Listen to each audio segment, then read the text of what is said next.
starting off with the build-up to the election, because you wrote extensively, quite critical about issues relating to that, be it the presence of a manifesto or the absence therein of a manifesto, but equally how the build-up in itself was going, how you perceived it from an analytical perspective. What I wanted to start off with, if you could provide us with an overview of that particular the background of the election, and equally the key events leading up to it. Thank you for that. There is a temptation to want to define or understand an election in terms of events. But I think this was an election like no other. And from where I sit, it would be useful to look at this election, or at least the background to this election, in terms of major factors that preceded it. Hello? Sorry, Professor, sorry, there was a bit of background noise. I've just removed that. Please proceed. Thank you. So, quickly and briefly, I want to suggest to you that it will be useful to look at the background and to some extent the events that preceded and in some way defined this election in terms of what I see as 7 major factors or even talking points. And the first one is that we must remember that this is the first election we are having or have had as a country since the events of November 2017.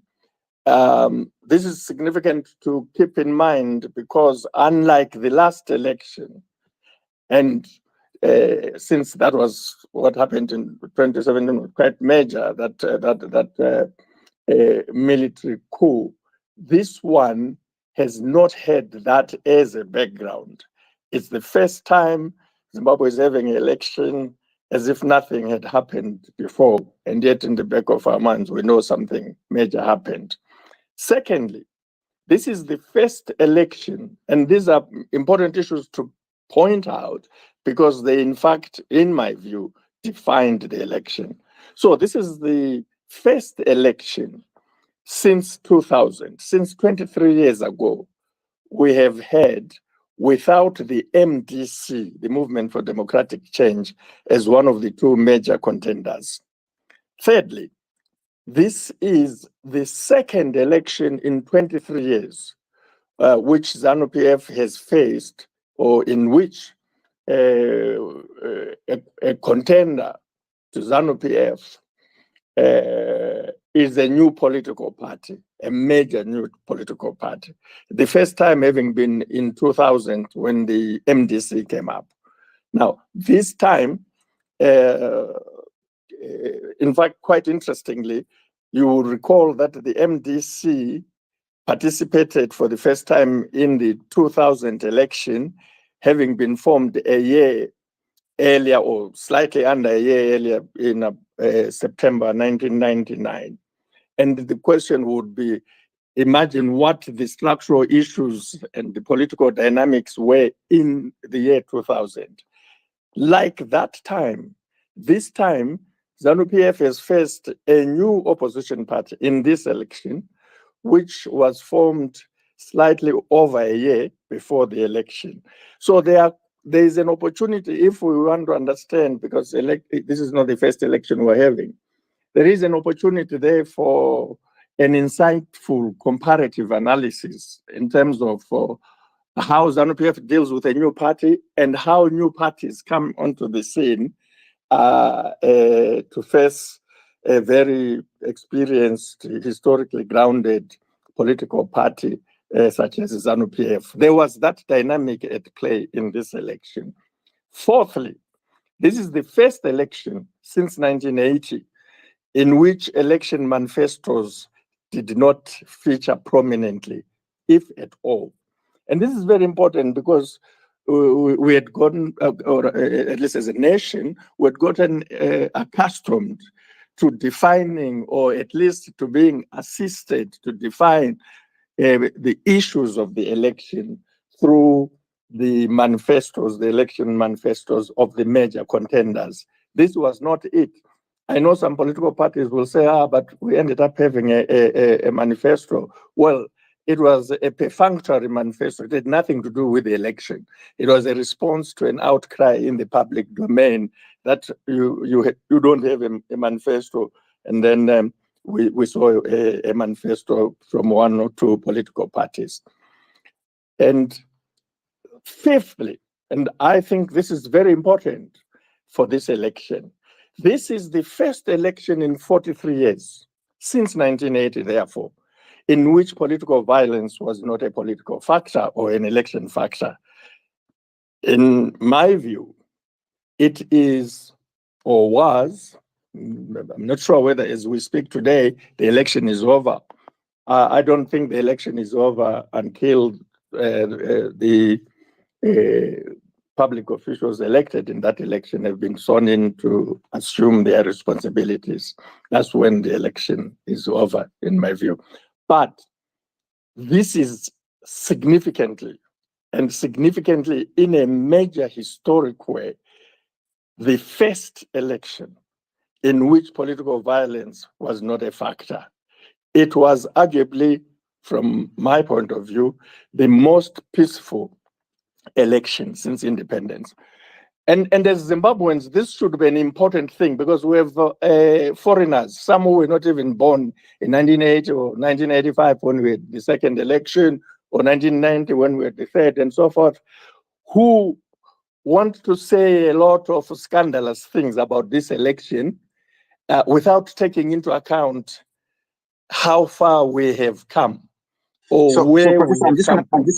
I'd like to come back a bit. We'll come back to that point. I think you're alluding to the SADC report is my assumption there, but we'll come to that. Just to dwell on the 4 points or 5 points you've raised, I want to dwell on two. Yeah, but just do me a favor, because that was the fifth point. Let me just, without getting into them, mention that the sixth point is that this is the first election in three, or in fact, since independence, where the outcome of the nomination court became a contested area and almost derailed the election, almost compromised it. It's a major talking point. Why did the nomination court almost wreck this election? That is the sixth point. The last point is that, and I thank you for allowing me just a few seconds to point this out, because it is as significant as the fact that this has been the most peaceful election, namely that this is the first election since the creation of the Zimbabwe Electoral Commission as a constitutional body 15 years ago in 2008, in which ZEC has been more transparent than in the past, more professional than in the past, and significantly more responsive to public concerns. For example, regarding its handling of the delimitation process, the nomination process, to the point of siding with a major political opposition party whose nominated candidates had been challenged by registered voters associated, it was believed, with ZANU-PF. I see a lot of things being said about ZEC, but we can't, and it would not be responsible for us to see this election as if it's frozen in time without a history. If we see it in a historical perspective, we would have to appreciate as a country that ZEC was a different institution this time around. I thank you. Well, thank you, Professor. So out of those 6 points, very major points, I think, I'd like to start off with the point you mentioned about the nomination court, because it also sort of speaks into the initial question, which was about the electoral background and equally the build-up to it. The bone of contention, I believe, would have started from there, that point of ignition, if you will, be it the case of the 12th in Moyo, or the case of Kasukwera, perhaps, in which nomination processes were a major concern. Why is it different in this particular election in comparative to the other elections, do you believe? Yeah, first of all, I think it would be a mistake to restrict this issue, an important one, to the case of the 12 CCC parliamentary candidates in Bulawayo, or the case of the nomination of Comrade Kasukwere as an independent candidate. There were over 150 cases of disputes over the nomination process, or the outcome of that process. Well, I think that this is problematic because it affects the very issue that was one of the two major grievances of our liberation struggle, namely the right to vote. The fact that we are 43 years after independence, regulating the right to vote, which is the right that entitles Zimbabwean citizens to vote or to be voted for, to seek election in any public office created by the Constitution or any other law. I think we need a conversation as a country that really, do we want to regulate this right, the right to vote, whose clarion call was one man, one vote, one person, one vote, to the extent we are doing? I think much as we have come up with a new constitution, and which makes a very strong statement in terms of our political rights as Zimbabweans, we have an electoral act which we have not aligned with that constitution, and which we have not aligned with our values and development as a people, as a country, and which has things, some of them inherited from the colonial days, and some of them a product of the years of contestation, conflict, and so forth. So we need to clean our act, our electoral act.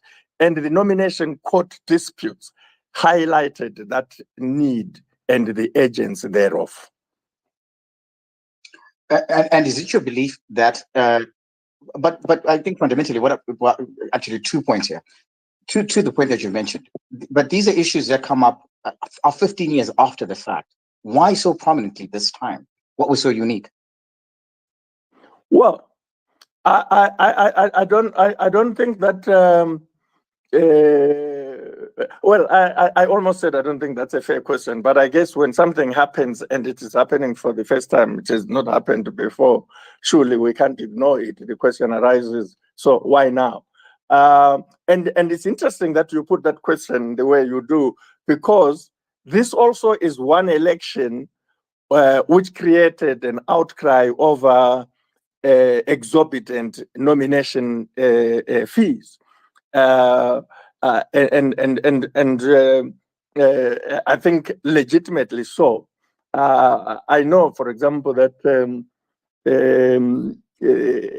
one of the reasons why the results turned out the way they did, certainly I would like to claim that one of the reasons why in Mat North, for example, we ended up having that outcome, it's because the usual participants in the election who would have diluted or affected the dynamics of the results in interesting ways could not afford to contest the parliamentary elections. For example, $1,000 was very high for candidates. And yet, with that high fee, there was this interesting drama that we saw in the nomination court, which comes with your question. I just think that the reason this happened this time round in the manner it happened, and I state this as a proposition, if not a hypothesis that needs to be looked at in greater detail. I think ZEC allowed this to happen. I think ZEC had a different attitude this time, that they didn't want to be accused. They didn't want to suffer frivolous allegations to say you have closed the door.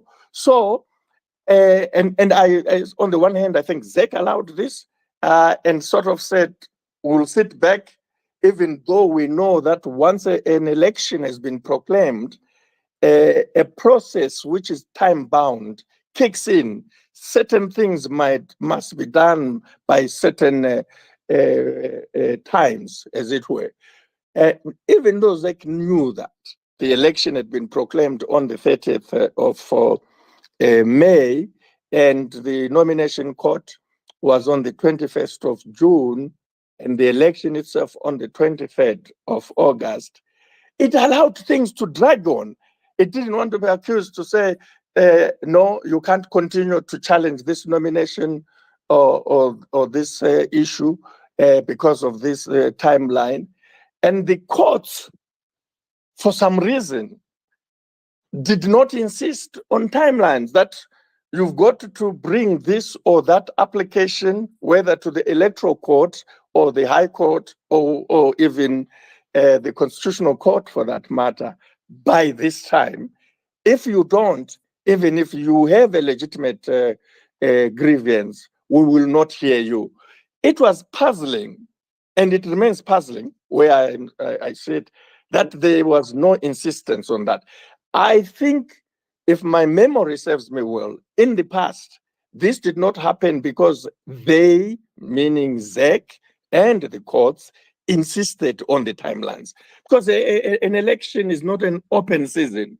It starts with that proclamation and ends very quickly with the actual polling day. And that ZEC and the courts did not insist on timelines after nomination day is a talking point, and I think is the answer to your question. So while you're on that, just to push back on that particular sort of a session, were they legal instruments to allow them to do that? Are they legal instruments to do that? Well, I found myself not wanting to check too much on that, but you will recall that when the litigants were now meeting each other in court, they were claiming, some of them, that they, I don't know what you mean by legal instruments, but what the litigants were claiming was that they were, like, for example, the challenges to the nomination court, litigants argued, were supposed to be brought to the electoral court within 4 days after the nomination court. And they said that this was within the rules of the electoral court. But as you will recall, a number of the cases were not brought by contestants who had emerged from the nomination court on the 21st of June. Many of the very exciting and dramatic ones were brought by people who were not even contestants in the election. And this is one other dynamic that featured prominently in this election. You will recall that the Xavier Kasukuwere case, which is a major one coming out of this election, was brought by Lovedale Mangwana, who was not a contestant and was not even a registered voter in Kasukuwere's constituency, but is a Zimbabwean with the right to vote, and the constitution entitles him. The Zimbabwean constitution doesn't say you can bring this matter if you are resident in the constitution, or I mean in the constituency of the person you're challenging, or you are a contestant. But what was interesting, apart from the fact that he was not from the constituency and not a contestant, is that he didn't go to the electoral court. He went to the high court and opened the floodgates for others to go to the high court, now seeking declaratory orders. And the 12 CCC candidates who were nominated in Bulawayo were challenged by registered voters in Bulawayo in the high court. And they were successful there. So I think there is a lot about this which speaks, in my view, very well of our maturity as a society, as a democratic country. I think this development, which made this election unique, is one that we should learn a lot from, and I think it is consistent with the Constitution. These applications were brought by people who were approaching the courts in terms of Section 85 of the Constitution. And Section 85 of the Constitution is quite innovative, and it leaves the citizens with a sense of empowerment that if there's something wrong, I can approach the courts to enforce a fundamental right. And the right to vote is a fundamental right. And I think this time, for the first time in the history of our elections and of our country, we saw very robust enforcement of the right to vote beyond just being given a ballot paper at a polling station and putting it in that ballot box. We are beginning to understand the full meaning of that right, and perhaps in the process to appreciate why it was one of two grievances that fueled our liberation struggle. Thank you, Professor. So, so I think you point. Yeah, I think you give me a perfect segue here when you're talking about the maturity of the democracy, and equally concluding, as it were, in your definitive perspective, from your definitive perspective, how this then plays into the overall election. I suppose my next question would be focused on that. Within that context, we've gone through that nomination process. There have been bones of contention that have been dealt with that from a legal standpoint. How does that impact the entire campaign process, as it were? Does that speak to the outcome, considering that these contests, these legal contests, as it were playing at the background during a period in which these candidates should be campaigning? Did that impact the particular outcome at all, do you think? I think that's an empirical question, which would be unfair to answer in a complete way. Except there are people who would say if a candidate is knocked out by the courts or reinstated, we had a case of two presidential candidates. One was nominated and knocked out of the nomination, and then the other, who happened to be the only female candidate, was denied nomination by the nomination court, locked there, went to the courts, and was brought back. So those dynamics can lead people to say the result would have been different if this one had stayed or if this one had stayed out. I think that stays as a live proposition. But this is a question that requires a substantive investigation from an empirical point of view.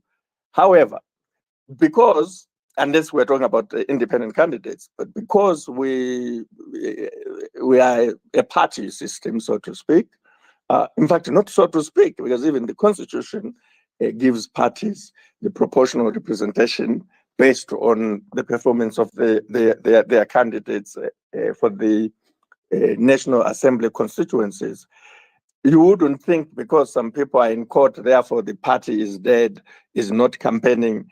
I think the campaigns continued, and I think to some extent the issues that were coming from the courts spilled onto the campaigns. People were talking about this thing, and because this is the first election, I think arguably, where the rallies featured prominently. In past elections, even from an analytical point of view, we used to say, well, rallies are they're okay, but they are not the most important thing to do. And we came up with cliches that a rally is not a structure, blah, blah, blah. And yet the rally featured prominently as the campaign strategy of choice.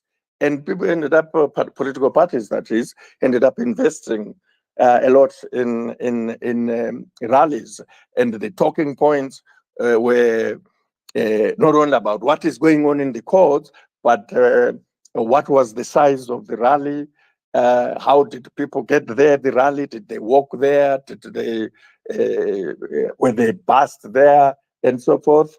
And there was in the back of all this background, that is the lingering question as to how this would translate into voting, because we know not everyone who attends a rally is a registered voter, or even a Zimbabwean, for that matter.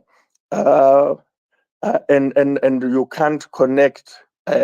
We haven't seen empirical studies in our elections connecting rally attendance with polling day success. And I think it still remains the case, even though clearly the rally emerged as a major campaigning strategy. And this was quite surprising, because in the past we understood that the rallies would be useful for channeling information and putting across the message. But in the digital age, where people have many more options, not only through the media, the conventional media, but digital platforms, it was surprising that suddenly the rally seemed to be trumping these new methods of campaigning. I mean, strangely enough, you mentioned that, because one of the things that I found quite ironic was that you had a huge register turn in terms of the registration process. You registered up to about 6 million, but only for the turnout to be equally lower. I think sitting at about 4 million and above.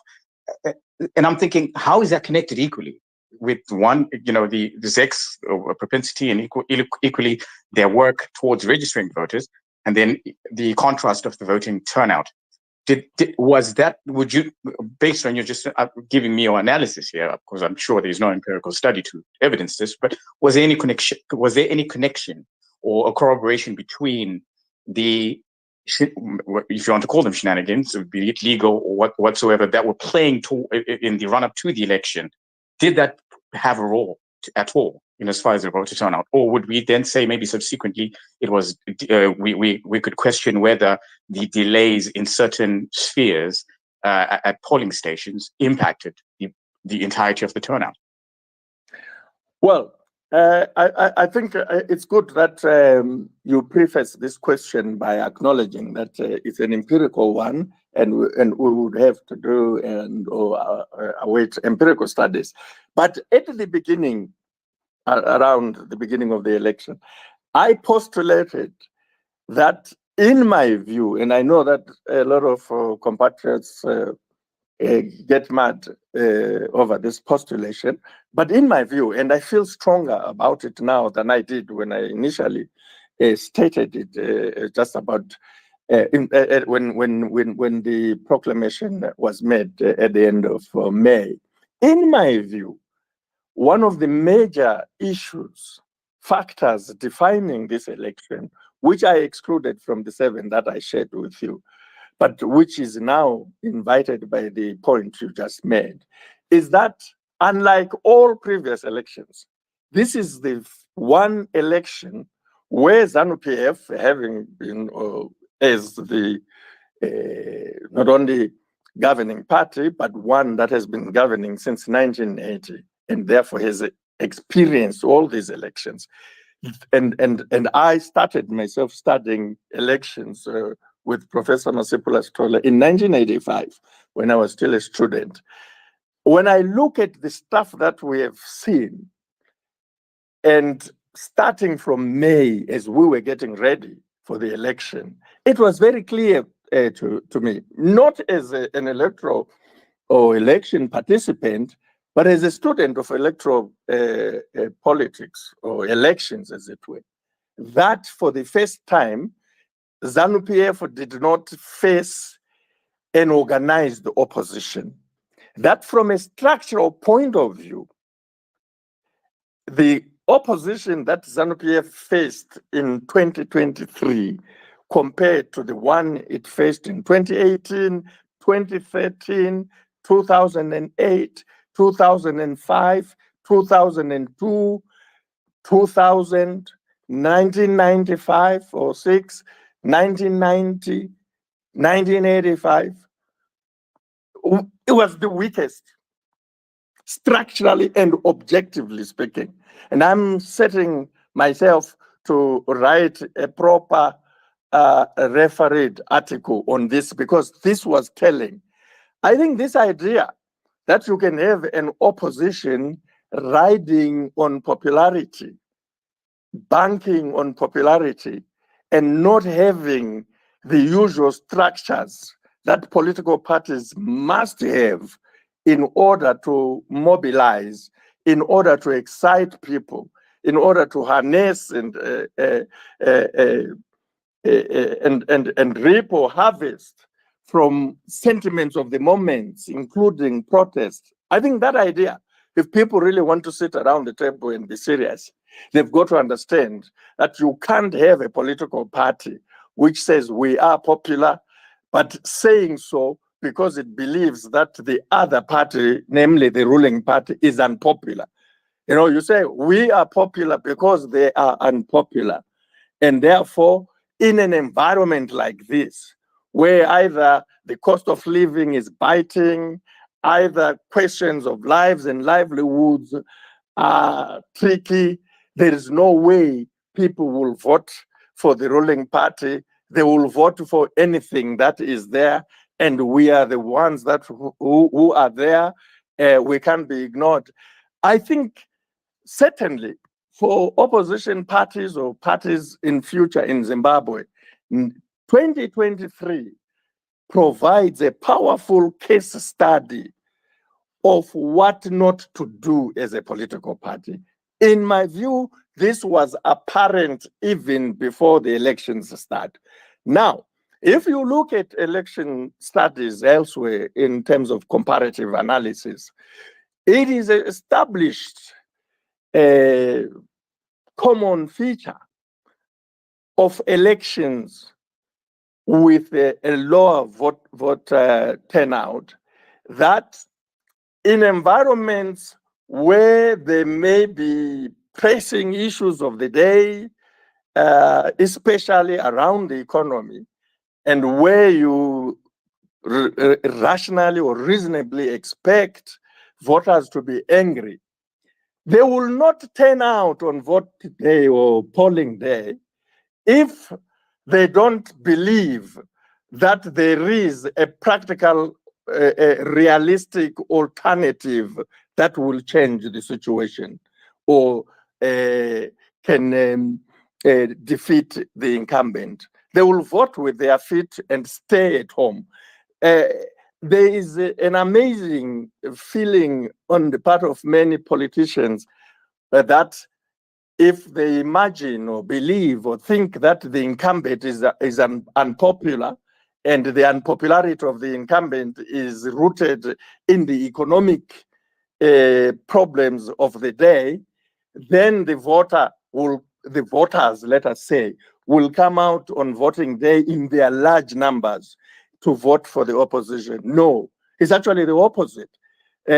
Environments like that tend to get people to say, why should I waste my time? And nothing will change, so let me stay. Or I'm better with the devil I know than this other devil who is surrounded by lots of questions, no structure, no constitution.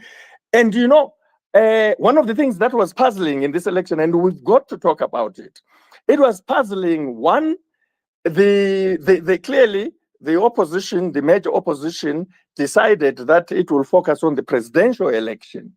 But it did not have the instruments necessary for that. A lot of people were surprised that the CCC rallies, which were very well attended, all of them featured just the presidential candidate. And the presidential candidate ended up being the MC, the main speaker, and so forth. and not bringing people from that community or from the party.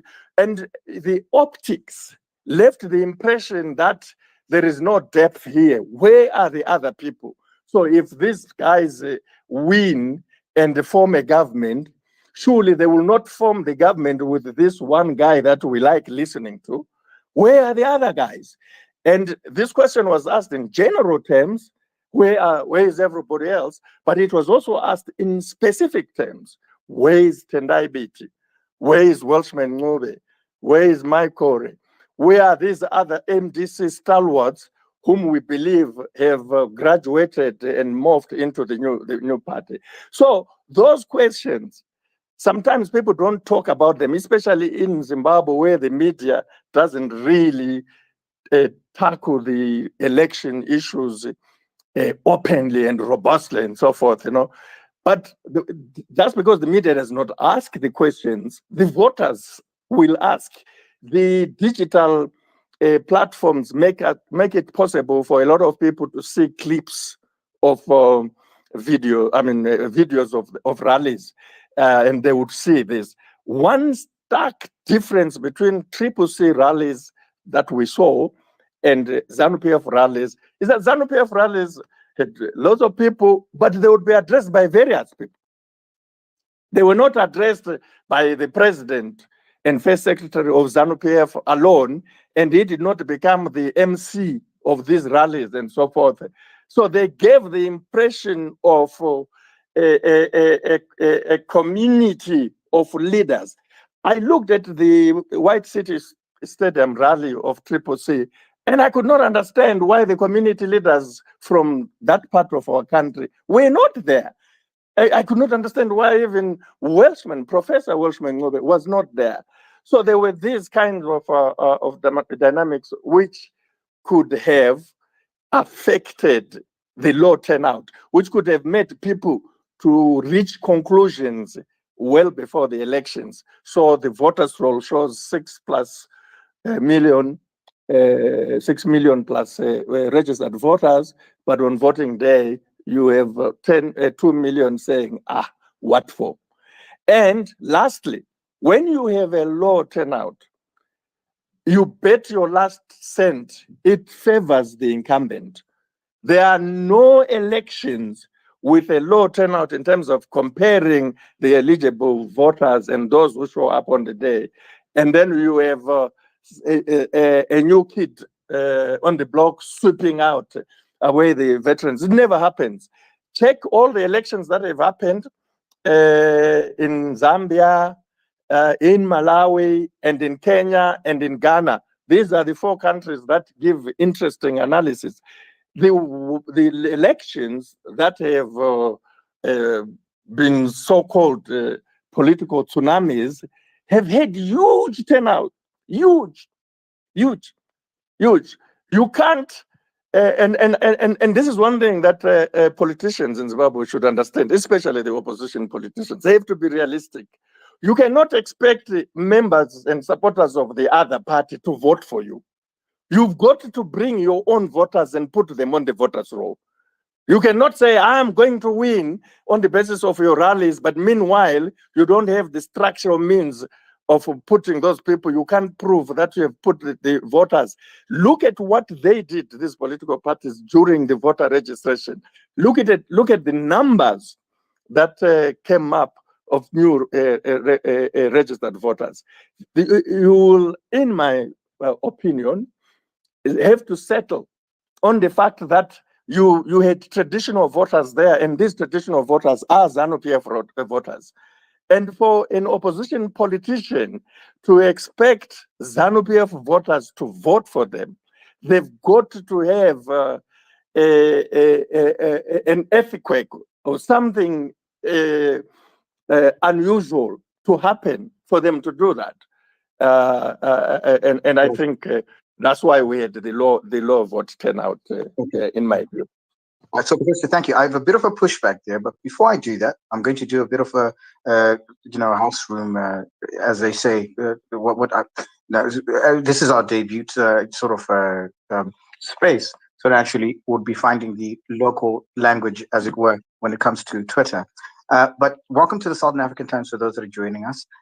We're here speaking to Professor Jonathan Moyo, and his history, as I said earlier, he is a former cabinet minister and an expert in electoral processes. And that's why, given the backdrop of the Zimbabwean elections, we have invited him to have a discussion about a number of concerns and challenges that perhaps are in the national discourse and equally international discourse as it pertains to Zimbabwean elections. But what we'll quickly do as well is that, as the Southern African Times, we equally have to pay our bills. So we just want to quickly mention that we are, as part of a campaign, if you're in the UK, we are being supported by Ethiopian Airlines. And as part of its strategic expansion plan, Ethiopian Airlines, a prominent member of Star Alliance, is set to inaugurate operations from London Gatwick, enhancing its UK network and bolstering its global reach. Commencing on Tuesday, November 21st of this year, this new service is poised to provide travelers with enhanced connectivity to Africa, the Far East, and Asia. So if you want to get more details about Ethiopian Airlines' new services, please do check on our what we've tagged just right above, and you can click on that article and read further. Now that we have that out of the way, Professor, my pushback on this is that, yes, you're right. I mean, I suppose historically, even looking at political scientific academia study, you can actually see that not a lot of parties, given the experiences that you've just alluded to, are actually able to take out the incumbent. But in this particular instance, if you look at the numbers of 2018, yes, margins were lost, but they were not a large margin. CCC, in as much as it's perhaps it has players who belong to the erstwhile MDC, as it were, and still with that argument of not having structures, we're still able to garner quite a large number, especially at the presidential side of things. 40%, if one is to respect that number, given its first election, I think it would be arguably a success, don't you think? Despite of the fact that they didn't have structures. Yes, it is by no means insignificant, but nowhere near what they certainly were saying they hoped for or expecting, and not better than last time. Last time, the difference was much smaller. It was closer to the 50+1. It was 50%, 50.8 or something like that. But this time it was 52.46, something like that.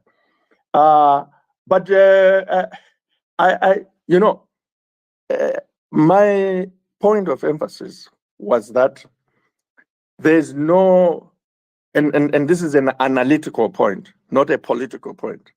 There is no change election where the voter turnout is low.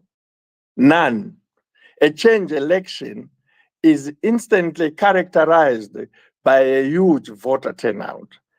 And a change election is commonly preceded by a huge voter registration, huge numbers of new voters coming onto the voters' roll. And I think this is an important point, because you have people expecting to win from traditional voters who are not their members or supporters. I mean, why would anyone in the context of Zimbabwe expect the rural voters to vote for them en masse and desert ZANU-PF just like that? And they would measure that prospect by the huge rallies that they have. For me, it is an irrational expectation that the strong base of the incumbent should yield the votes for you when we have not done anything about the voters. But Professor, they would equally argue that given equal access, that's what they argue, that they don't have access to that particular rural voter. Of course, we haven't seen the evidence of that. But riding on that assumption, that they were given equal access as ZANU-PF has to that same similar constituent, would they not have a better chance? Well, listen, we are not talking about religion here. We are talking about politics. The idea that you want me to open my home to you so that you can come and start picking and choosing things that are in my refrigerator is not a persuasive proposition. No, but I that's think saying access. It is. It is because what kind of access are you talking about? They're saying that they're are you talking about rural access? I guess. Listen, if it is a question of in particular, which is the largest voting constituency, they are saying that this is their argument that they don't have equal access as ZANU-PF does. No, but I hope you understand what I am saying. I think the issue of access should be, if I'm hearing you correctly, there is a access that should be in terms of the law, and it is very sound to say when there's an election, there has to be equal access. Except I don't think you yourself are representing them well. I'm framing it from the legal perspective. They're saying they have no access, there's intimidation and so forth. I'm saying, could you rebut in that particular context? Well, in terms of Zimbabwe's experience, we have witnessed, as we did, an election which was won by the opposition in terms of the parliament. I think one instructive election that I would imagine a serious opposition party today in Zimbabwe would study very carefully is the 2008 first round of the harmonized general election. In fact, the first harmonized general election in Zimbabwe, which was held on the 29th of March. Its conditions in terms of the environment, the political environment, were similar to the ones that characterized this one, more or less. And the opposition for the first time won the control. They got the majority in parliament.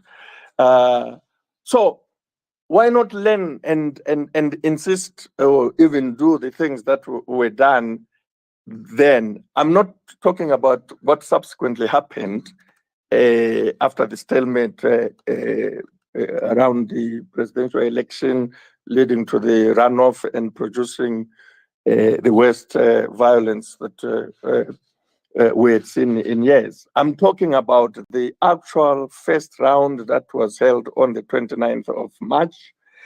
And I think that is the best answer to your question. I think what was done then, what happened then, wasn't done in this particular election. And what is that in specific? Well, I don't want to now become the consultant. I think it's enough to say we have empirical. People can make a theoretical argument and say, "Oh, we've never had access," and so forth. And I would then say the proposition would hold if we have no prior example of a success case. But if we have a prior example of a success case, it behooves those who are raising the issues that you're talking about to look at that success case and see whether this time round they did those things. I put it to you, no, they didn't. I further put it to you that the conditions that obtained in the election this year, the one election that I'm very comfortable in saying it was the most peaceful and it was non-violent. Political violence was not part of the feature, a major feature of the election. And therefore, sorry? So I noticed that you mentioned this a lot, that the non-violent feature is sort of like a place of emphasis for you, given the history that you know of Zimbabwe. I wonder then, therefore, that given that it was not as violent as other elections.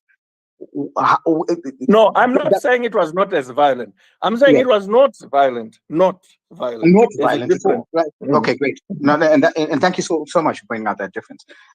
It sort of leads me to my next question, in which one of the bone of contention in as far as the political landscape is concerned when it comes to Zimbabwe is always the question of legitimacy. So is the non-violent element a perspective to include when we try to derive legitimacy? Well, legitimacy is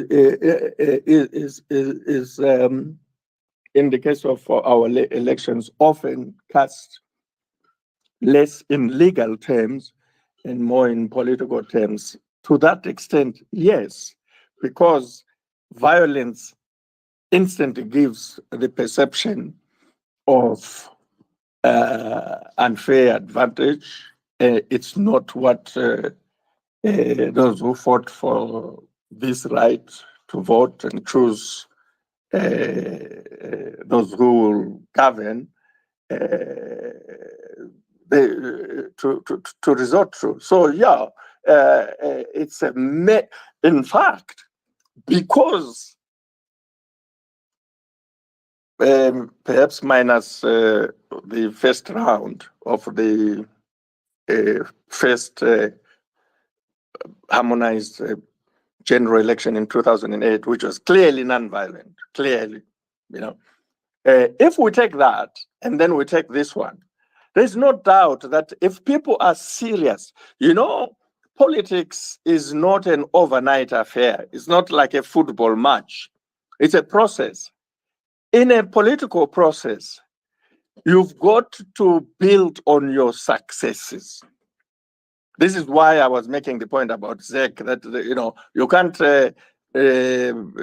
review or look at ZEC as if ZEC has dropped from Mars today, or you have dropped from Mars. You have to look at previous performance, and then you look at the particular performance and see whether there were responses. It is my humble opinion that in the context of analyzing and or observing Zimbabwean elections, the absence of political violence ought to be the number one defining feature as to whether the election was legitimate or not, to start with. If I was marking that paper, I would give Zimbabwe 50 points, 50% for holding a non-violent election. Okay, so in short, I suppose you're saying that you can actually, when measuring legitimacy, you can consider the concept, the aspect of violence. Now, which leads me to the next question around SADC. So the SADC observers' mission, they came when in their preliminary report, they pointed out to questions around the aspect of irregularities. And they argue that those particular irregularities may have impacted the outcome. And I've noticed you've written extensively about this, not to say that you're one-sided. Of course, some would argue. What is your perception based on their preliminary report? And let us also contextualize it. In that preliminary report, they do give figures, facts and figures. In other aspects, of course, it appears that they are sharing their opinion, as it were. Before you answer the question in its substance, could you begin by defining the role of an observer? I think let's start there, and then you can go into the report in its substantive form. I think that the role of an election, who is not just an observer, but an election observer, is defined by the category itself, which says you are observing an election. You are not running it, and you are not monitoring it. when it comes to elections, there are election observers and election monitors.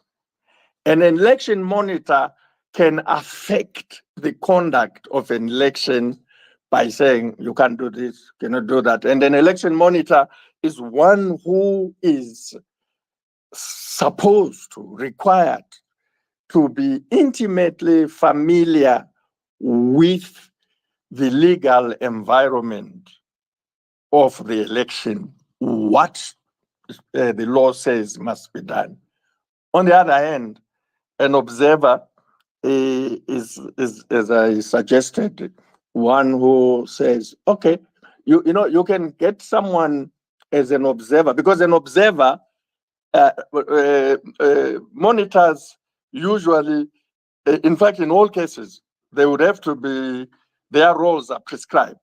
Therefore, there's a legal provision either in the national law for that, or in cases where it's common for monitors to be there, it would be by some protocol involving a multilateral organization that would have been part of the process leading to the election. It could be an organization like SADC or the African Union.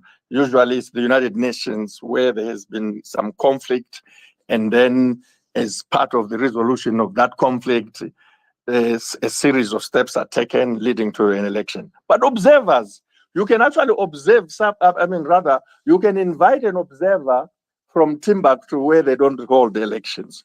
And you say, come and observe how we run elections. And they'll be like, oh, interesting. What's that? What that? They ask a lot of questions. Or you ask an observer from a different legal background in terms of how they run elections in their country and so forth. So it's important to understand that really there is no agreed, widely shared science of election observation. And that's why election observers are invited by the country holding the elections. It's up to them. They invite you. There is no rational country in the world that invites observers who the country thinks will come to make trouble. Because the observer is supposed to say, oh, I see. Even if they say something that they think is weird or they can't understand, oh, I see. And then they say, this is what we observed. We liked this, we're surprised about that. But because either we belong to the same bigger family, either regional family or continental family or international family, i.e.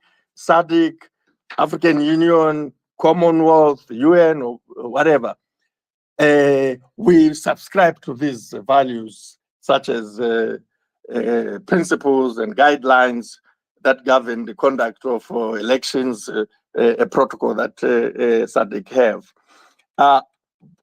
The only problem is that when a country is part of a geopolitical dynamic, you can get observers who are invited in good faith, and then they come in bad faith. You can get countries which are supporting certain regional or continental organizations funding this or that program, saying, we know the Zimbabwean election is coming next year. You know, Zimbabwe has this problem or that problem. You get countries which have themselves done the unthinkable by using their national legislatures to make laws against Zimbabwe in violation of international law and things like that. Those countries, they use proxies. They go to organizations like SADC and say, if we take our observers there and then they come and say, oh, Zimbabwe, you're running your elections like this, Zimbabwe will, or even friends of Zimbabwe, will not listen. They will say, what do you expect from a country that has the data, for example? So then they get proxies through SADC, through the African Union in particular. Those two organizations are vulnerable to that kind of abuse. Then you get the observers who will now weaponize observation. They come with preconceived ideas. Instead of coming to observe and be helpful, they come carrying gallons of petrol to fuel in whatever liquefier they find there in order to blow the whole thing out of proportion. I'm afraid in the case of the preliminary statement of the SADC Election Observation Commission, or mission rather, we have an unprecedented situation. And to make a long story short, the unprecedented situation translates into two problematic things. In the first place, on the one hand, you get a mission like the SADC coming and immediately violating its name. Its name is observation. It immediately becomes hearing mission. Instead of an observation mission, you get, if you go by the statement, you get Professor, can you make the distinction between what you are defining as a hearing commission, as you did with the monitoring, and an observer mission by virtue of the mandate itself? I think it'll be helpful to me. What I'm calling a hearing is not even what the word hearing captures, in the sense like you are having two parties and you are hearing. It's a hearsay. The better word is hearsay. You get people telling you things like happened in this case. People said things about freedom of assembly, freedom of expression, nomination of candidates, complaining, participation of women, even though they know we are one of the few countries that has a built-in representation of women in the National Assembly through that proportional representation. We have 60 who come through that. They complained about the participation of women, complained about the nomination fees, even though that matter had been decided, so to speak, by the courts and debated openly by the political society. They complained about the independence of the judiciary. They had things. People went to them and complained about the judiciary. And scandalously, some of the people went to them complaining, hearsay, said that the judiciary has received $400,000 bribes, every judge, and so forth, and created the impression that as a result of the alleged bribery, the judiciary has taken decisions against the opposition. They did not even have the decency to tell them that the reason all the 12 CCC candidates in Bulawayo participated was because of the judiciary. If the politicians were calling the shots, the decision of the Bulawayo High Court would have stood. It would have been upheld. But they don't say that. And you can imagine how reduced the numbers of the opposition of CCC would be, -12. But they are there thanks to our judiciary.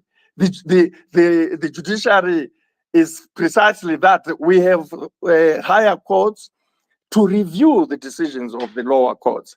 But the people, and some of the, that's why I'm calling it hearing or the hearsay things, we had seen in the debates and discussions in newspapers, on social media platforms, some of them on specialized platforms like Veritas Zimbabwe, the stuff that the commission, I keep calling it commission, the mission, the SADC mission, not only had things, it plagiarized things wholesale. They just took things which are written there and put them in their, their report. If you are a person who pays attention to detail, you will be very disappointed that the largest item they complain about is on delimitation.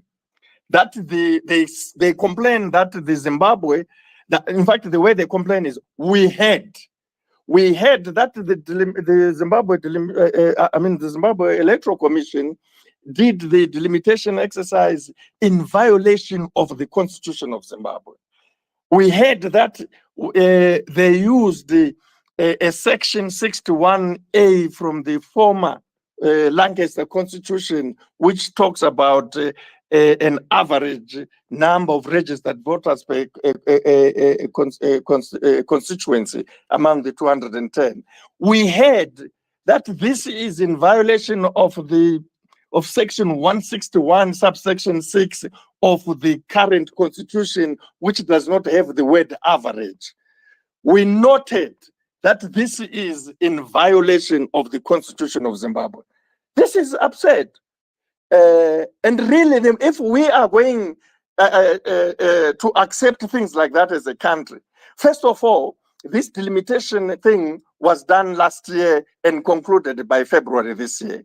Secondly, the people who are now going to complain, the people they heard of, didn't want to go to court in February to challenge the delimitation commission. They said, it's Douglas Monzora stuff. We are not going to join him. He's the only one who challenged. But he was mocked for doing that. He was told that if you challenge this and you say they have not done it properly, so SADC should be ordered to redo it, it will defer or cause the delay of elections. We don't accept that. The Constitution is very clear about when the elections should be held. The same people who are now complaining or allegedly to this commission didn't tell the mission. They didn't tell them that, you know what, we actually we were okay. Not only were we okay about this, we made our position clear, it was public, and we said or noted that even if there are all these arguments about the delimitation exercise, as long as there is no constitution. Apologies about that. Sorry, Professor. Professor, you're going to need to unmute your mic. Sorry. Sorry about that. So I was saying that even though these people who complained, from whom the SADC mission had, were clear about the proper position, they didn't tell the mission. If they told the mission ignored that. But the background as to what happened with the delimitation is public information. There is no constitutional court judgment that it was done unconstitutionally. The only institution in our country that makes the final decision as to what is or is not constitutional is the Constitutional Court. And the SADC mission cannot usurp the constitutional responsibility of the Constitutional Court. It cannot come and say something is unconstitutional when the courts in Zimbabwe have adjudicated, have heard the matter, and have not come up with that pronouncement. That's number one. Number two, the same people who complained told this mission that in terms of section 161, subsection 9 of the Constitution, SADC has the final word on the final content of the delimitation report after it has subjected it to the scrutiny and debate of Parliament and the public. The Zimbabwe Electoral Commission, in terms of section 161, subsection 9, has the last word. Is it not an insult that some body of observers will come and say, no, this delimitation thing was unconstitutional, when the Constitution says the body that they are complaining about has the final word? I think it's unfair. And it translates to a simple thing. Number one, this mission is an observer mission. It should observe what is happening, report and analyze. It is not a judicial body with the jurisdiction, power, or competence to make judicial pronouncements about what is constitutional, what is illegal. What is constitutional, what is legal is decided in our country as a constitutional democracy only by the courts of the land. That's why people like Chisano said they've not heard any such mission, observer mission, making such kind of observations about the legal framework of a country. It is a fact. They are supposed to apply the laws of Zimbabwe in observing what they observe. They are not supposed to set aside the laws or pronounce and so forth. That's one thing. And finally, the other thing is this. If you read the conclusion of the report, it's very clear what it says. The report, for reasons that I think this is where the election observation in the context of Zimbabwe becomes problematic, because the preliminary statement itself about its conclusion, it said the mission observed that the pre-election and voting phases on 23rd and 24th August 2023, harmonized elections were peaceful and calm. However, for reasons outlined above, the mission noted that some aspects of the harmonized elections fell short of the requirements of the Constitution of Zimbabwe, the Electoral Act, and the SADC principles and guidelines governing democratic elections enacted in 2021. Now, this is a hodgepodge. It's unfair for such a report to say we are only talking about some aspects. Some aspects is plural.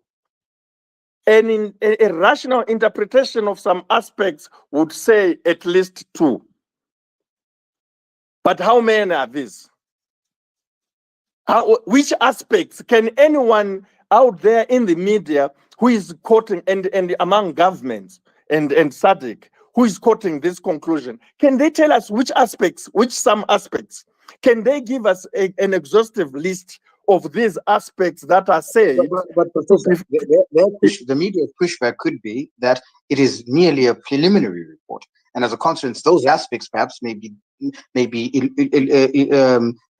gone into greater depth with a full report. Yeah, but that's a fair position, and that's why then everyone must suspend their judgment.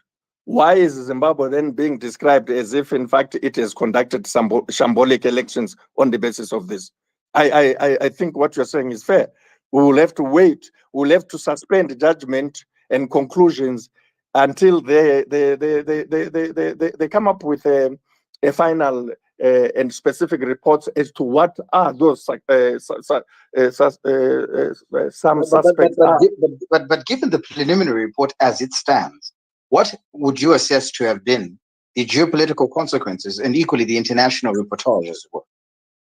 I don't have to assess that. So you have heard for yourselves. You've heard what the Europeans have said. You've heard what the Americans have said, and you have this Mr.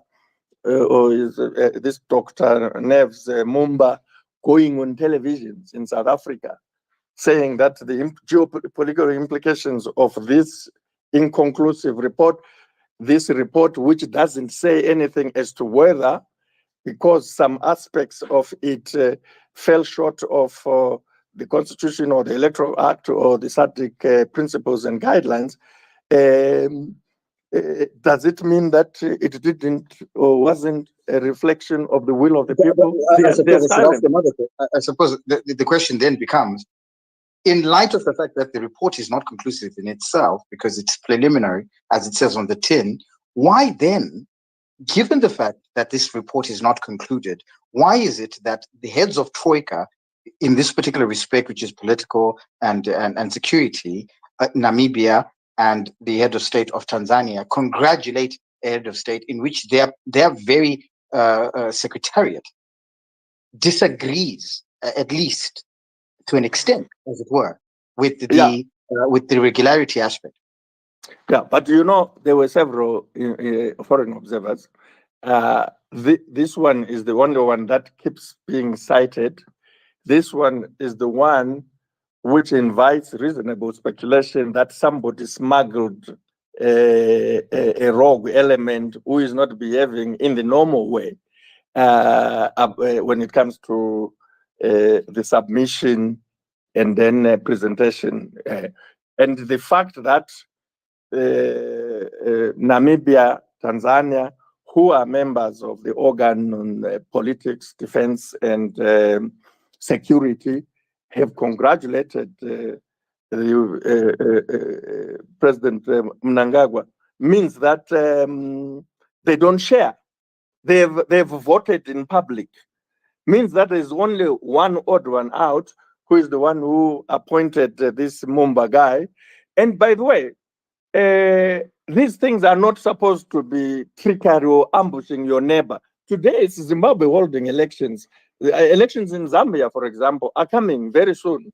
And it is important that things like that are done in a way we would expect them to be done the same in Zimbabwe, in Mozambique, and so forth.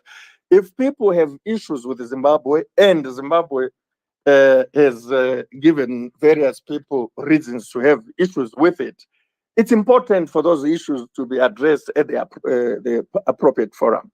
But to abuse an election observer missions report, and one which is actually badly written, and one which is based on hearsay, and one which is preliminary, and you get people using a preliminary report to make final conclusions. You even get a political party in Zimbabwe which takes a preliminary report to make final demands that on the basis of this preliminary report, we don't want ZEC to have anything to do with elections. We don't want the Zimbabwean judiciary to have anything to do with elections. In fact, we don't want anything Zimbabwean. We don't want Zimbabwean sovereignty to have anything to deal with elections.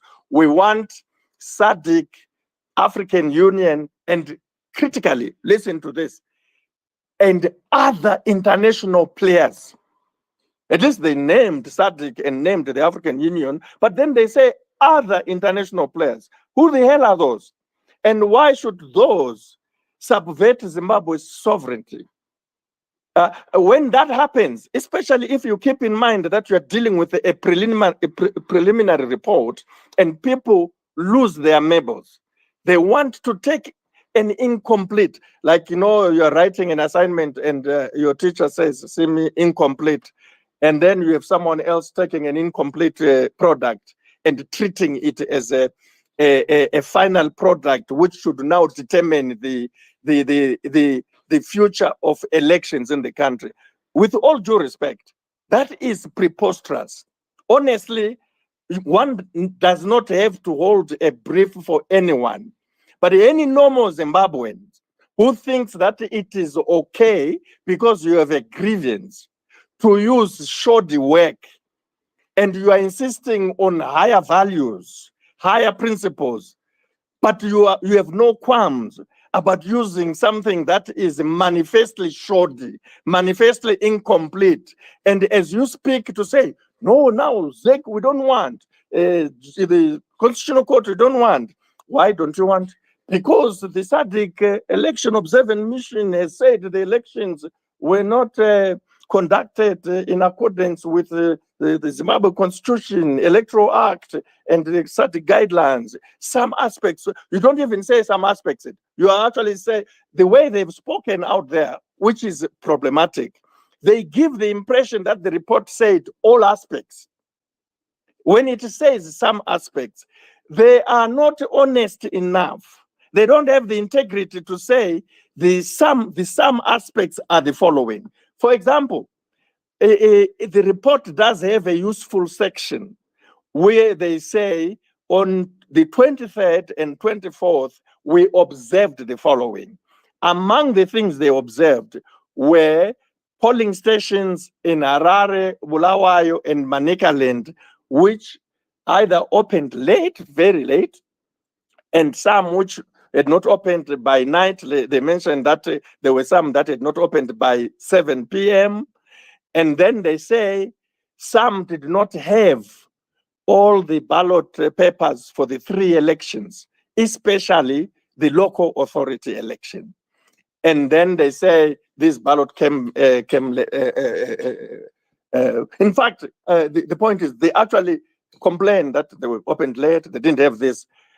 Unfortunately, here are people, all of them are in Zimbabwe on the 23rd and the 24th. They say these are the problems that happened, but they lack the decency to say, unlike in other countries, unlike in other situations, even to say, unlike in its previous behavior, this time, after an outcry over these things, the Zimbabwe Electoral Commission responded fully and transparently by extending the election day. And the law defines an election day as 12 continuous hours. These, and they don't even say... but it could have been a difference of delivery, but they did mention in the report that the election day was extended.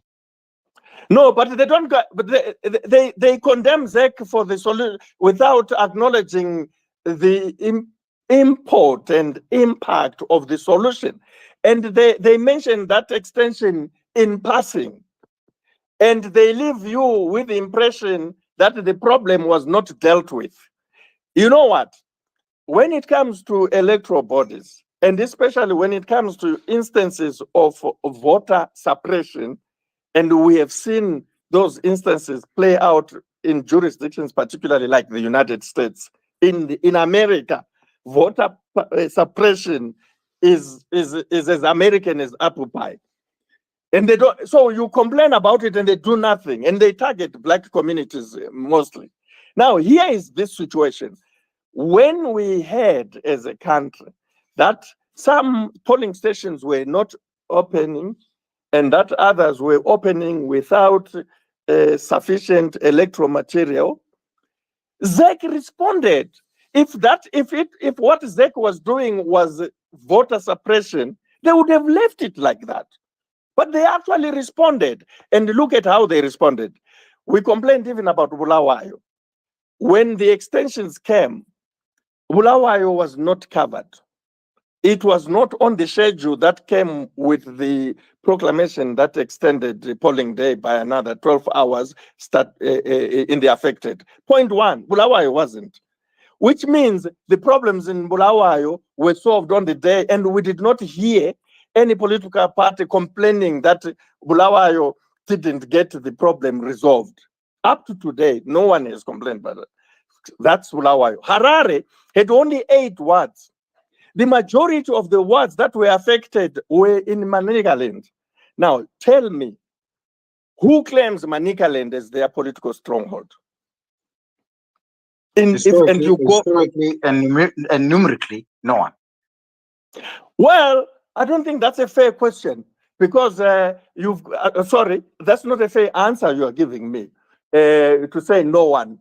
Well, you could say the opposition, but it is swung a lot. No, I wouldn't say the opposition. Look, that is one of most provinces that have strong rural communities have been traditionally ZANU-PF. The opposition just won it once. That province is a ZANU-PF province, Manicaland. And I don't think you need to be a rocket scientist to conclude like that. Look at the results in the last 3 elections. Who won that province? There was that time in 2008, but in 2008, many provinces were swept by the opposition. With respect, Professor, even when they lost, they argued intimidation. No, but listen, I don't have a Mbazwonke approach. I don't think that because you are making a point in this case, this point applies in the other case.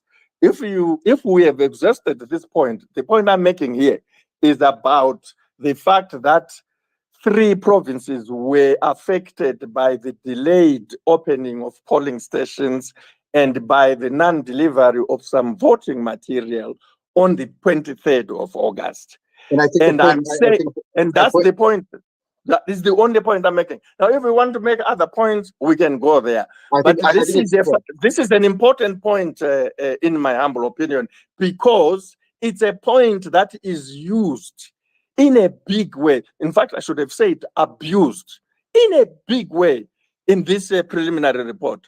You know, you don't want a preliminary report that doesn't identify problems that it observed and then identify and acknowledge solutions to that problem.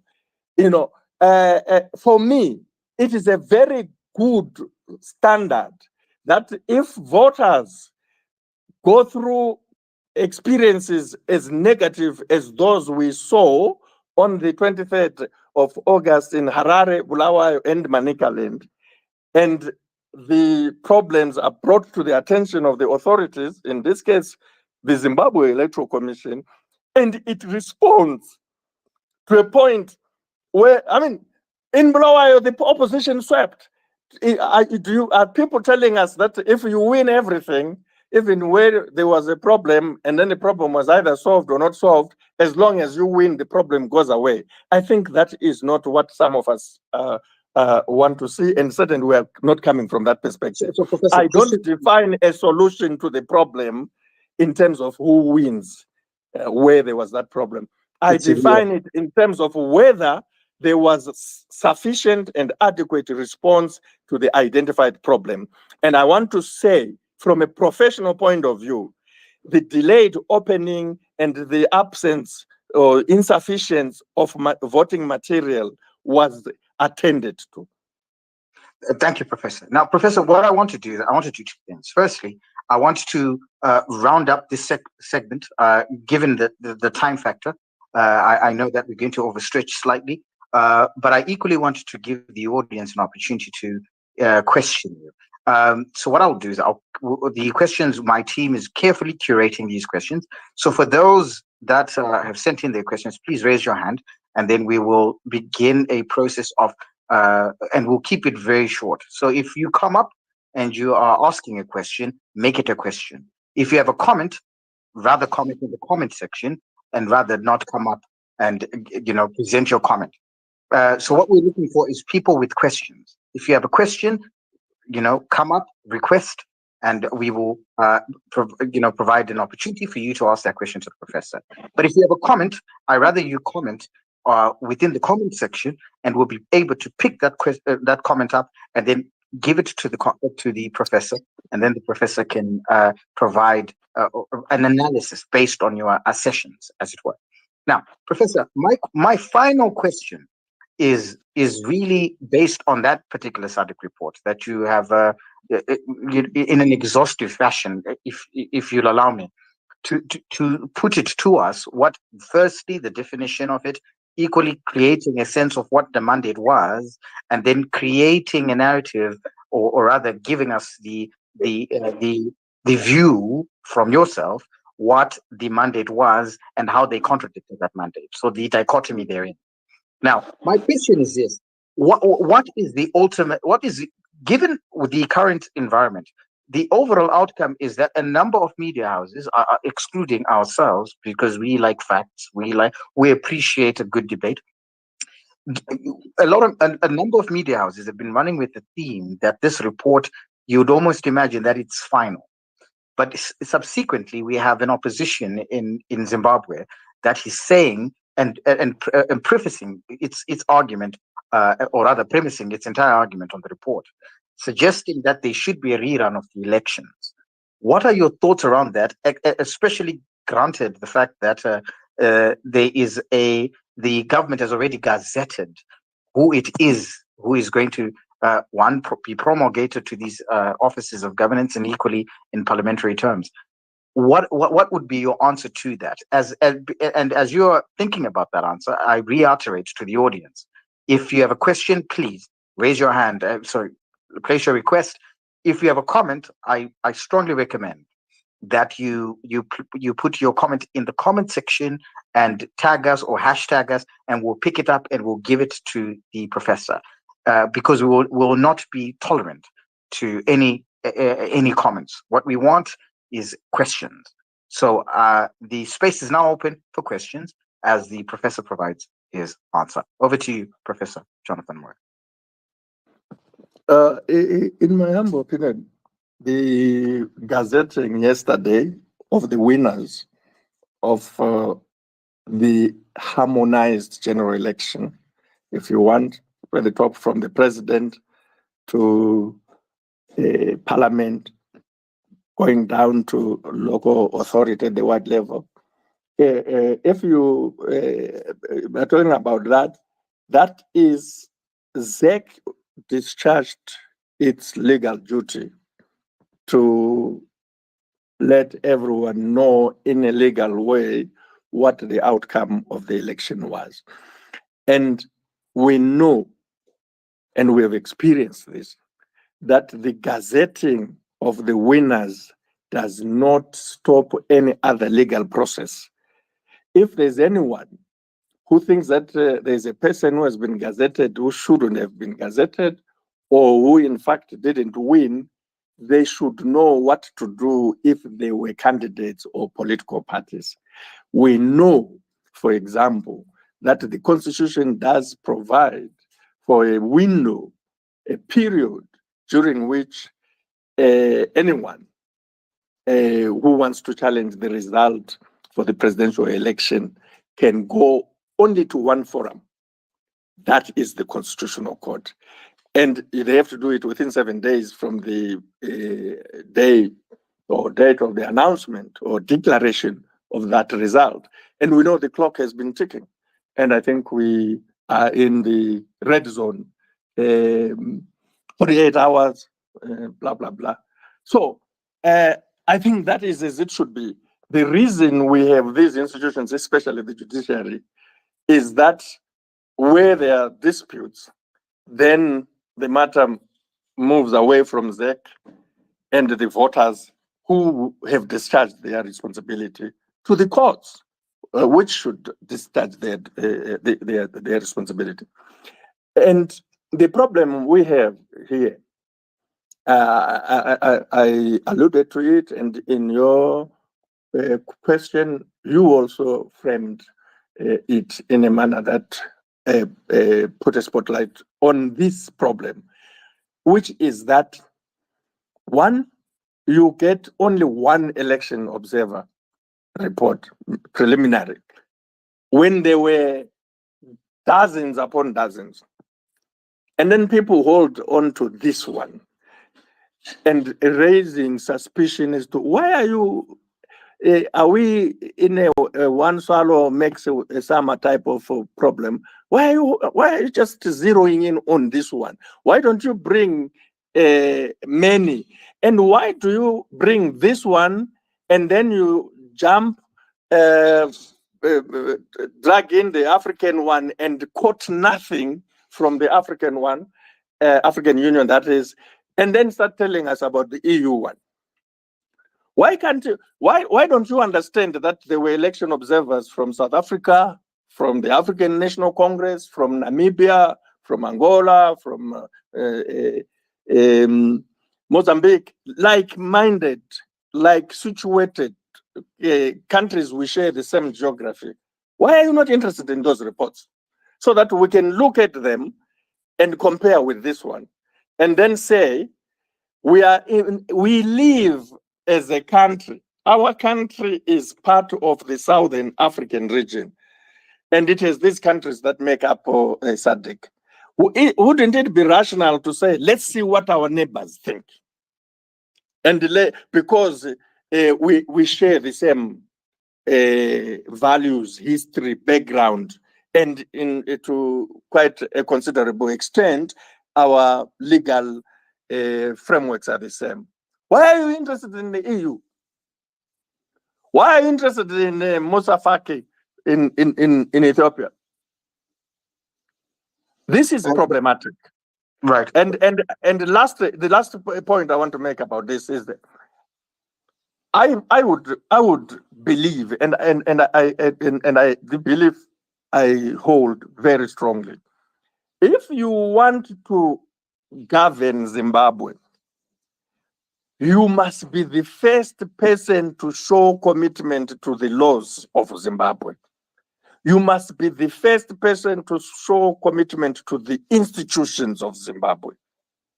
And lastly, second lastly, you must be the first person to show commitment to the judiciary of Zimbabwe, whatever you think about it, as the last arbiter. And finally, you must be the first person to show absolute unquestionable commitment to the importance of Zimbabwe's sovereignty.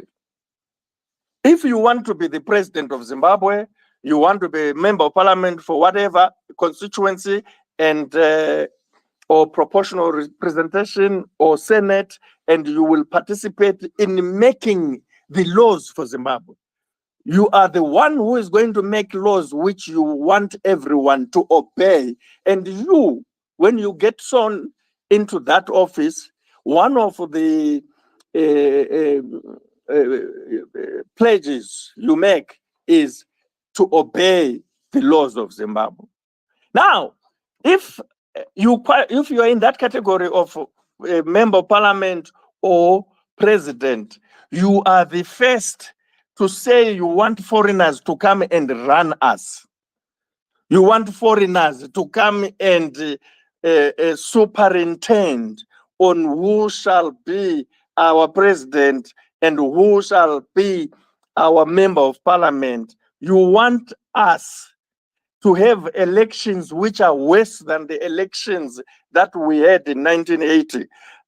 With all due respect, if you are like that, that is a disqualifier. No one should expect to run any country and not respect the sovereignty of that country. We have a war going on between Russia and Ukraine, and sovereignty features prominently. These guys who are supporting Ukraine, they are saying Russia is violating Ukraine's sovereignty. The one argument they have, which they root in the UN Charter, is about sovereignty.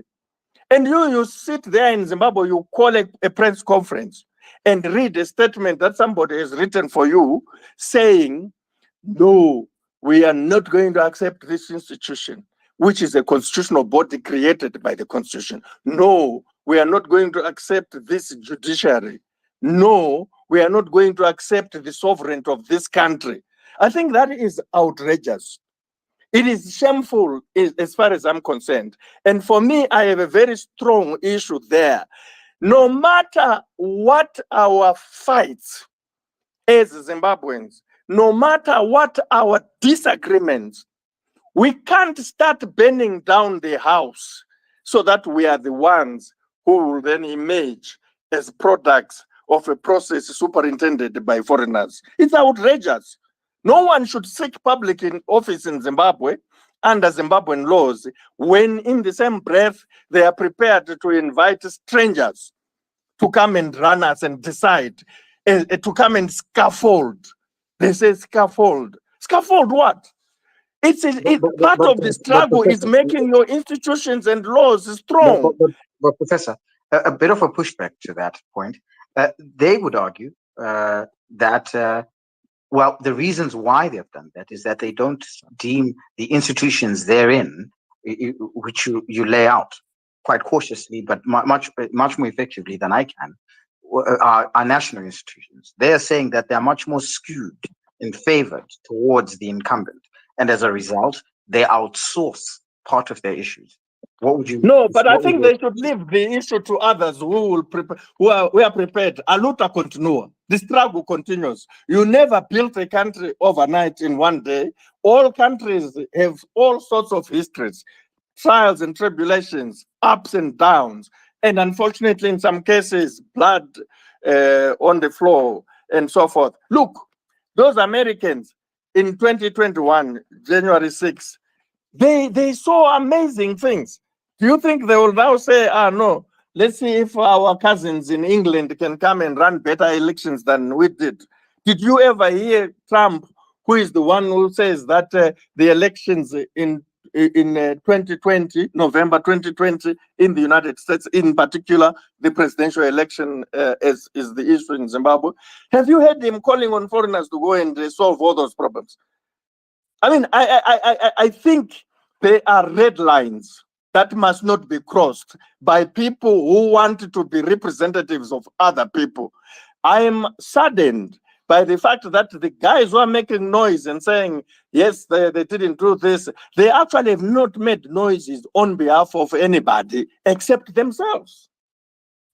They are not speaking on behalf of anybody. But Professor, would you agree that some would argue that these are people you once supported?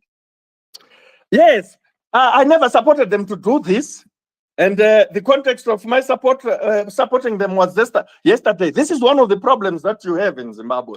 The fact that you do something today must become a religious precept, so that you must do it every day. You know, what kind of politics is that? And that is one of the reasons why that country of ours has not progressed in the same way countries like Kenya and Ghana, Malawi, and to some extent Zambia. There are question marks there. These countries, people have not departed from their nationalist template to become who they are, to govern those countries and become president of those countries. I mean, the nationalism and constitutionalism you find in Kenya and Ghana in particular is exemplary. It is not this stuff that because I supported you today, I must not support you, I must support you forever.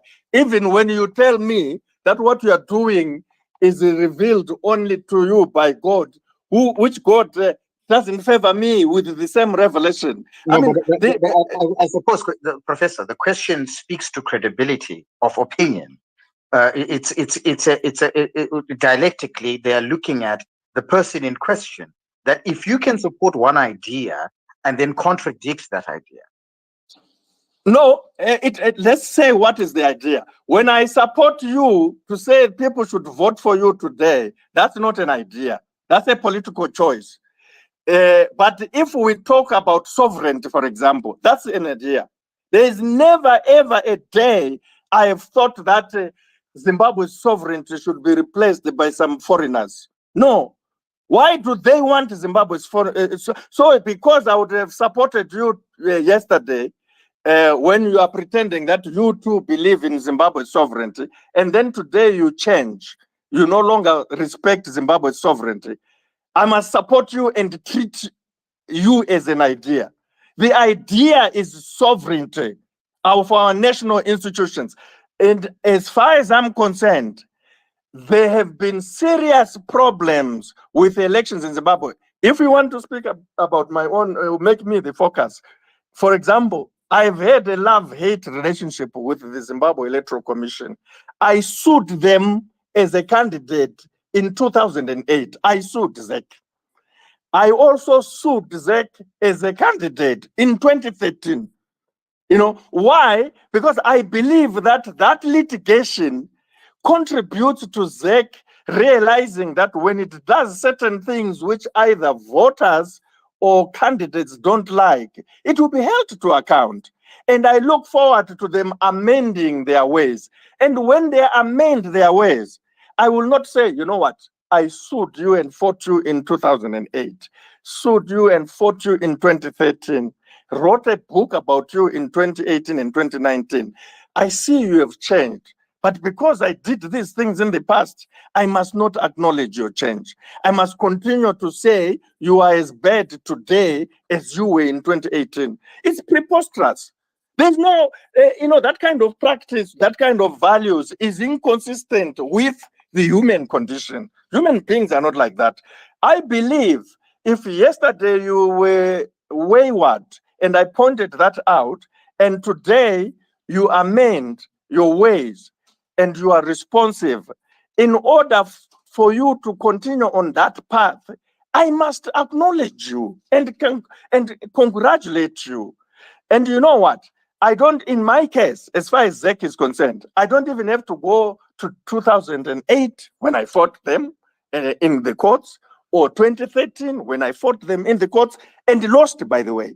Or I go to 2018 or 2019 when I wrote about them to say the way you are transmitting and collating the results, the presidential election results, is contrary to the peremptory provisions of Section 37C, subsection 4 of the Electoral Act and Section 110, subsection 3 of the Electoral Act. And in the process, you are violating Section 239, subsection A of the Constitution, which gives you the functions. The fact that I did that gave me the basis now to say to ZEC, in fact, if you want to check the record, because you brought the issue, I think fairly so, right at my doorstep, I used my experience of ZEC. I am a student of electoral politics. I started writing and publishing about elections in Zimbabwe in 1985 with Professor Stolle. I studied the 1990 elections and published a book and several journal articles from that. And then this time, I am a student of Zimbabwean elections. Also, by dint of being there, that I was a member of parliament for Cholocho, and I was a cabinet minister. And that I served government during a very difficult time of contestation. I actually participated very closely. I was an active, intimate member of the Cabinet Committee on Legislation, and one of the legislations that consumed a lot of our time was the Electoral Act. I am familiar with the Electoral Act. I am. Now, I used that to then evaluate ZEC.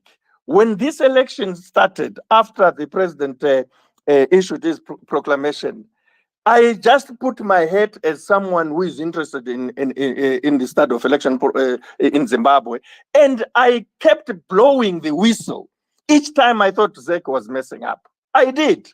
And I was surprised that in all the cases I blew the whistle, the ones I'm familiar with, ZEC responded. And I'm not saying they responded to me as an individual, because I did not blow any whistle alone about anything. Other people were doing it. But I was amazed, really institutionally amazed. I mean, amazed about the institutional response of ZEC. And I kept asking myself, what's going on? And I was not asking what's going on as if I was imagining something sinister. I realized, I must tell you, that this was a different ZEC in February. The way they handled the delimitation exercise, the way they were keen to have that come out in public, the way they even fought among themselves, the way they resolved those fights among themselves. But that delimitation report, the way Justice Chigumba handled that report, is worthy of commendation by people who want to see free and fair elections, not because they are candidates, not this year alone, but as an entrenched practice in our country. And when those people who are normally recipients of endless brickbats respond, I honestly think it's important to acknowledge.